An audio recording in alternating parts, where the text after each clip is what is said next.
Hello， 大家好，我是一小点儿。本期视频跟大家分享一款超级松软，比肉包子还好吃的麻辣豆腐包子。我们先来和面，水用微波炉加热10秒钟左右，到摸上去微微有点温的程度。注意水温不要超过40度，否则会把酵母烫死，面团就发不起来了。加入酵母化开，酵母加在水中可以溶解得更加充分。做包子比较推荐用中筋面粉，也就是我们家中最普通的面粉。面粉本身白不白和最后包子蒸好白不白有很大的关系。加入酵母水，边加边搅拌，再加入少许油，可以让面团更柔软，蒸出的包子更光亮。最后改用手揉成团。包包子的面团最开始不要和得太软，中等硬度就好，因为发酵之后面团会比之前还要再软一些的。如果一开始面就和得太软，后面包出来的包子会因为面团太软而摊掉。可以根据自家面粉的吸水性来稍微调节一下水量。现在面团很不光滑，没关系，我们把它盖好，让它醒5分钟。5分钟之后再来揉，几下就能把面团揉光滑了，所以无需费力去把它揉光。现在我们让面团发酵，很多人掌握不好面团发酵的状态，这里教给大家一个小窍门。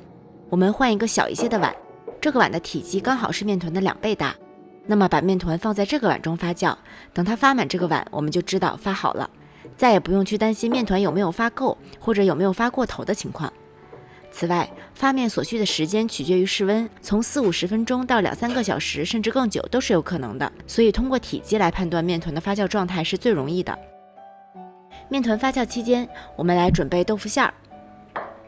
准备一块老豆腐，用刀切成薄片，再改刀成小块，最后稍微剁一下，剁细一点即可。准备1包榨菜，剁成小粒。3颗小葱，从中间划一刀，然后切成比较细的葱花，将葱花放在最上面。加入蚝油，如果想吃纯素的，这里也可以用生抽来代替。盐半小勺，花椒粉半小勺，根据自己的口味和辣椒粉的辣度来添加辣椒粉。最后将少许油烧热，泼在辣椒面和葱花上面，激发出香味儿。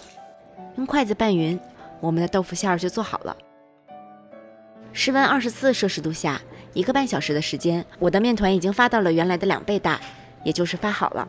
用手指沾点面粉，在中间戳一个洞，它是不会回缩的。如果面团快速塌陷，它已经发过头了。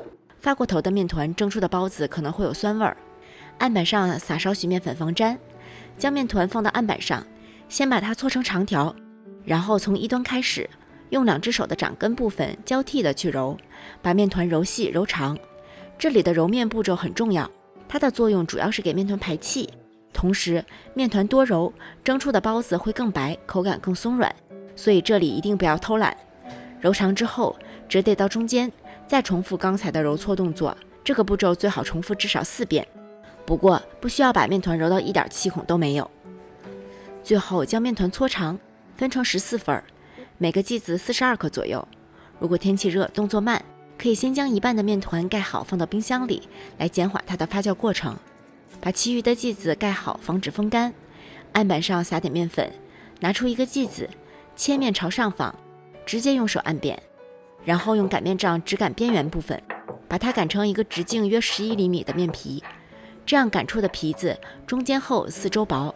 包子皮不要擀太薄，否则包子会塌陷。你可以用尺子量一量皮的大小，面皮的2面要沾上面粉，这样褶子才不会在发酵后粘连到一起，蒸好也很清晰。手掌4指弯曲成一个碗状，将面皮放上来，用勺子填入40克左右的豆腐馅儿。豆腐馅儿很散，每次要用勺子按平按实，这样才好包。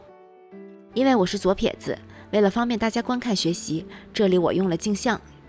右手拇指在上，食指在下，用食指把前面的面皮捏过来，同时左手的食指可以帮助给右手递褶子。注意，我这里右手是将褶子立起来的，同时是原地不动不旋转的，主要是靠左手在旋转包子往上递褶子。很多人包包子时褶子会断掉，基本都是因为是右手在往前拉，把褶子给拉断了。最后收口时再往前捏掉2-3个褶子就可以了。最后将褶子整理一下，往上提一提。这个鱼嘴可以保留，也可以把它捏死，这样我们的包子就包好了。将包好的包子放入蒸笼中，下面垫上打湿的蒸笼布或者蒸笼纸，包子之间要留一些空隙给它们长大。无需盖盖子，在室温2次醒发10分钟。10分钟一般包子的体积不会有特别明显的变化。盖上盖子，冷水上锅蒸，中大火烧开，上气之后转中火蒸8分钟即可。因为豆腐馅本来就是熟的，我们不需要蒸很久。8分钟之后关火，先不要开盖子，焖3分钟再揭盖，以免包子遇冷回缩。我们的包子出炉了，又是白白胖胖的2笼。趁热掰开来看一下，包子皮超级松软，包子里虽然没有肉，但是口感绵软的豆腐搭配爽脆的榨菜，麻辣鲜香，即使没有肉也一样好吃哦。